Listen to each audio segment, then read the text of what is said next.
मित्रों नमस्कार, मैं राजेश शुक्ला और आप देख रहे हैं सहारा क्रेडिट पोर्टल। आप सभी दर्शकों का हमारे इस चैनल पर हार्दिक वंदन है, अभिनंदन है। मित्रों, आप सभी दर्शकों से ये सादर अनुरोध है कि जो नए दर्शक हमारे इस चैनल को देख रहे हैं वो सब्सक्राइब अवश्य कर लें और इसके साथ साथ मैं आप लोगों से ये प्रार्थना करूँगा कि आप लोग अपनी लड़ाई को इस समय डिजिटल माध्यम से लड़ें, यानी कि आप लोग वीडियो को शेयर करें। और जब आप वीडियो शेयर करेंगे तो ये उन निवेशकों तक भी वीडियो पहुंचेगा जिनके पास जानकारियां नहीं जाती हैं, और निवेशकों से होते हुए वीडियो सरकार तक पहुंचेगा और आपकी आवाज़ सरकार तक पहुंचना बहुत ही ज़रूरी है, ताकि जल्द से जल्द आपके भुगतान के समक्ष को लेकर के कोई रास्ता बहुत जल्द आ जाए और आने वाला है। तो पहले निवेशकों का जो दर्द है आइए उसको देखते हैं, उसके बाद में हम सरकार की क्या जानकारियां हैं उस विषय में हम बातें करेंगे। संस्थापक राष्ट्रीय अध्यक्ष भारतीय अपना समाज पार्टी हूं और आज यहां गोरखपुर जिलाधिकारी कार्यालय पर संयुक्त निवेशक मोर्चा के नाम से 17 संगठनों द्वारा एक मोर्चा बना हुआ है, जो आज देश के कोने कोने में तमाम प्रदेशों में और उत्तर प्रदेश के तमाम जिलाधिकारी महोदय के माध्यम से देश के माननीय प्रधानमंत्री जी को, माननीय राष्ट्रपति महोदया को और वित्त मंत्री को, सहकारिता मंत्री माननीय अमित शाह जी को ज्ञापन देने का काम है। जो देश के 13 करोड़ लोग निवेशक हैं, सहारा सहित तमाम चिटफंड कंपनियां हैं जिसमें पैसा जमा किया गया था, और वो कंपनियां कूटनीतिक दस्तावेज तैयार करके देश की जनता का पैसा हड़प करने का काम कर रही हैं। और इसको लेकर के देश के 13 करोड़ जनता, अगर एक परिवार में 5 लोग हैं तो 65 करोड़ देश की जनता प्रभावित है। और ये 65 करोड़ लोग कहीं न कहीं से ये सोचने के लिए विवश हैं कि क्या केंद्र सरकार की भी इसमें संलिप्तता है। आखिर क्यों नहीं भुगतान हो रहा है, जब लोगों ने अपनी गाढ़ी कमाई जमा किया है और वो सारी संपत्तियां सरकार के कस्टडी में है, तो वो भुगतान क्यों नहीं कराया जा रहा। उनकी संपत्ति नीलाम कर दी जाए, बेच दी जाए और देश के गरीबों का पैसा भुगतान कराया जाए। इसी को लेकर के यह जो है ज्ञापन देने के लिए हम लोग जिला अधिकारी महोदय के पास आए। आदेश दिया था कि सहारा निवेशकों का जो पैसा जमा हुआ है वो पैसा भुगतान किया जाएगा। तो जब सरकार इस बात को कह दी है कि पैसा भुगतान किया जाएगा, तो फिर आप उस मुद्दे को घुमा फिरा कर चुनाव के समय में क्यों उठा रहे हैं। तो सरकार तो स्पष्ट रूप से कह दी कि पैसा मिल जाएगा।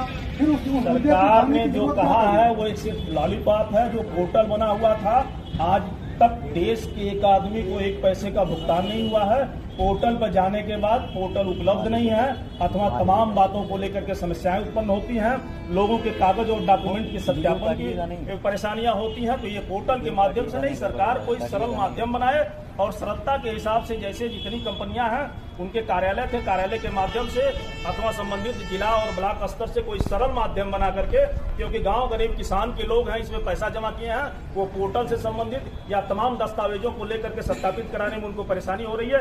इसलिए विधि सम्मत तरीके से और सरल तरीके से सरकार भुगतान कराने का काम करे। इसीलिए सरकार को ज्ञापन देने के लिए पूरे देश के जिलाधिकारी महोदय के माध्यम से आज के दिवस में कार्यक्रम चल रहा है। भरोसा किए कि नहीं किए, क्योंकि सहारा इंडिया परिवार, हमारे परिवार के मुखिया, हमारे परिवार के गार्जियन परम पूज्य सहारा श्री 1008 भरोसा कर लिए हम लोग और वही धोखा खा गए। सितंबर 2021 भी आया लेकिन भुगतान नहीं हुआ। कोरोना काल में जितना बेटी बहन का शादी लगा हुआ था सबको हम लोगों ने कह दिया कि सितंबर 2021 तक का भुगतान हो रहा है, क्योंकि श्री 1008 सहारा श्री बोल चुके हैं। जितने बहन बेटियों का शादी बीच में ब्रेक हुआ था, सितंबर के बाद जब छठ शुरू होता है और छठ के बाद जब लगन शुरू होता है, सब लोगों ने तारीख निश्चित कर दिया, लेकिन पैसा मिला ही नहीं। कितनी बहन बेटियों का शादी टूट गया, कितने लोगों का घर उजड़ गया, कितने लोगों के एजेंट पर जब दबाव पड़ा कि तुमने आकर कहा तो हमने शादी का तारीख निश्चित किया और तुम पैसा लगता तुम। कितने लोग खेत बेच करके पैसा दिए, कितने लोग घर बेच करके पैसा दिए, और जो नहीं दिए तो शहर छोड़ दिए, गांव छोड़ दिए, मोहल्ला छोड़ दिए, और उससे भी ज्यादा नहीं हुआ तो कोई जंगल में जाकर के आत्महत्या कर लिया, कोई रेल लाइन के किनारे कट गया, कोई घर में जाकर के आत्महत्या कर लिया, जिसकी संख्या 4 से 5 हजार की है। सही है, गलत है? झारखंड में भी कई हुआ, हम लोग को धनबाद में, बेरमो में, रांची में, कई जगह ऐसा केसेस हुआ। हम लोगों ने बहुत आग्रह किया, निवेदन किया कि भाई इस तरह के काम मत करो, मरने से अच्छा है कि लड़ाई में आ जाओ, लपटने से अच्छा है कि लड़ लो।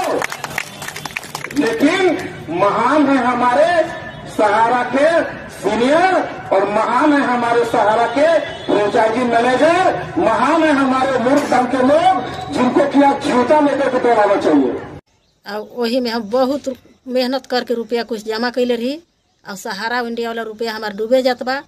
अगर जो गाना में हमारा अच्छा बुझाए तो सब कोई भाई बहन सपोर्ट करो। मेहनत मजदूर करके रुपया बचवनी भैया सुनी ना, रुपया बचवनी भैया सुनी ना, पेट कट के रुपया बचवनी भैया सुनी ना, भूखे रह के रुपया बचवनी भैया सुनी ना, जमा कैले हम सहारा इंडिया में भैया सुनी ना, जमा कैले हम सहारा इंडिया में भैया सुनी ना, हमारा के कैलस बेसहारा भैया सुनी। मित्रों, आपने देखा कि किस तरीके से सहारा के निवेशक गीत के माध्यम से, ज्ञापन के माध्यम से, अनशन के माध्यम से सरकार तक अपनी आवाज़ पहुंचाने का पूर्ण प्रयास कर रहे हैं। और मैं ये भी बता दूं कि इस समय सरकार की भी स्थिति उसी तरीके से है जिस प्रकार से अगर छछूंदर को लील ले तो मर जाए, और अगर उसे मुख से बाहर निकाल दे, छोड़ दे तो भी मर जाए। यही हाल इस समय सरकार का भी है। अगर सरकार निवेशकों के भुगतान से अपना हाथ खींच रही या उस पर विलंब कर रही है तो भी सरकार फंस चुकी है, और अगर भुगतान नहीं करा रही है तो भी सरकार फंस रही है। मित्रों, बहुत ही जल्द आपके सामने आपके भुगतान का रास्ता नए तरीके से आने वाला है, और सरकार उस पर मंथन स्टार्ट कर दी है। अपनी रणनीति बदलने का पूर्ण प्रयास कर रही है। मित्रों, जैसा कि आप लोग देखते होंगे कि सहारा में ज़्यादातर गरीब, मीडियम, किसान, दिव्यांग, इन्हीं लोगों का ज़्यादा पैसा सहारा में इन्वेस्ट है। इसके साथ मैं आज एक कहानी मैं आपको और बता रहा हूँ सहारा के निवेशक की। ये दर्द भरी आवाज़ है, इसको आप लोग पूरा अवश्य सुनिएगा, ये आपसे सादर अनुरोध है।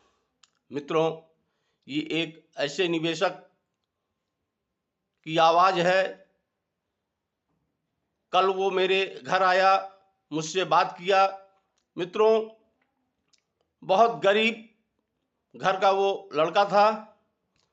किसी तरह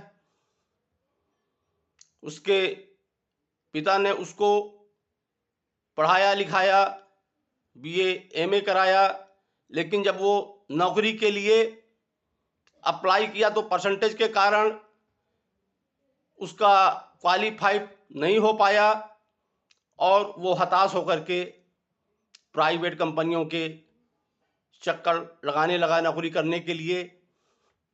लेकिन वो जहाँ जाता उसको सफलता नहीं मिलती। जानते हो क्यों? इसके पीछे क्या कारण है? क्योंकि वो दिव्यांग था। वो दिव्यांग था। जहां वो जाता लोग उसे हे की दृष्टि से देखते, क्योंकि उसकी एक आंख खराब थी, तो उसे कहीं काम लोग नहीं दे रहे थे। लोग इसे घृणा की दृष्टि से देखते थे। मित्रों, इसके साथ साथ वो अपने मित्रों से टैक्सी वैक्सी चलाना भी सीख लिया। तो वो सोचा कि मैं लाइसेंस बनवा करके टैक्सी ही चला करके अपना पेट पूजा का जुगाड़ कर लूँगा।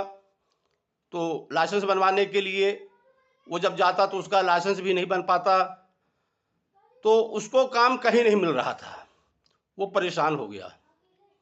इसके बाद में सहारा के ही एक वरिष्ठ कार्यकर्ता से उसका संपर्क हुआ। उसने उसको जोड़ दिया और वो सहारा में काम करने लगा। उसका जीविकोपार्जन चलने लगा। यहाँ तक कि 2 पैसे उससे जो बचते थे वो उसको भी उसी में जमा करता चला गया। और जब कंपनी बंद हो गई तो उसका भी पूरा जमा किया हुआ निवेश चला गया। आज वो व्यक्ति दर दर के लिए, एक एक पैसे के लिए मोहताज है। और जहां भी काम के लिए अभी भी जाता है तो काम उसे नहीं मिलता। सिर्फ वही कारण जो मैं पहले बता चुका, क्योंकि वो दिव्यांग था। मोदी जी दिव्यांगों की काफी स्कीम उनके प्रति लेकर के आते हैं, ऐसा बोलते हैं। उनको पेंशन भी बताते हैं कि मिलती है, लेकिन एक आंख पर दिव्यांगता पर पेंशन भी नहीं मिलती, काम भी नहीं मिलता, चाहे वो सरकारी हो या प्राइवेट हो। अब बताइए वो क्या करे? उसका पेट पूजा कैसे चले? यहाँ तक कि नरेगा में भी काम करने के लिए वो तैयार हुआ। जो नरेगा की सरकार की स्कीम चलती है, वहाँ पर प्रधान के माध्यम से भी काम नहीं दिया गया। ये बोला गया कि आप काम नहीं कर पाएंगे। अब वो क्या करे? वो इस समय इतना परेशान है कि ऐसा लगता है कि वो कहीं दिमाग से डिस्टर्ब ना हो जाए, लेकिन सरकार का ध्यान बिल्कुल नहीं है।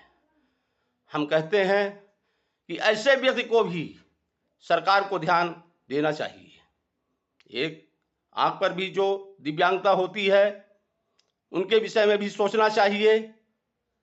ये समाज की सबसे बड़ी कुरीति है। और मैं जब उससे बात किया तो मेरे खुद ही दर्द छलक गए। मैं क्या करूं?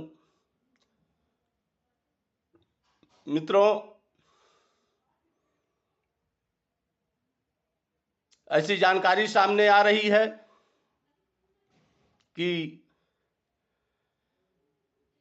अगर सरकार जल्द से जल्द भुगतान का रास्ता अब नहीं तय करती है तो समझ लीजिए कि 400 का पार का जो नारा है तो वो 200 का पार भी नहीं हो पाएगा। 200 का, 400 तो बहुत दूरी है, 200 नहीं पार हो पाएगा, क्योंकि जनता बिल्कुल होशियार हो गई है। जनता बिल्कुल होशियार है। जनता अगर बना सकती है तो बिगाड़ना भी जानती है। और सहारा के निवेशक इस समय बिल्कुल जागरूक हो चुके हैं। तो इस कारण से ऐसी भी कुछ जानकारियां आ रही हैं कि सरकार पर मंथन बहुत तेजी से सरकार चालू करे हुए है। और सरकार को भी ये एहसास हो रहा है कि भुगतान अगर जल्द से जल्द नहीं हुआ तो 400 के पार नहीं होगा, क्योंकि सरकार और कंपनी ने सहारा निवेशकों का धन दोनों हाथ से लुटाया। पूंजीपतियों पे और निवेशक दर दर एक एक रुपए के लिए परेशान हैं। इन्हीं बातों के साथ मैं अपने शब्दों को विराम देता हूं। आप सभी दर्शकों से ये सादर अनुरोध है कि हमारे इस चैनल को सब्सक्राइब अवश्य करें, लाइक करें और शेयर करें। नमस्कार।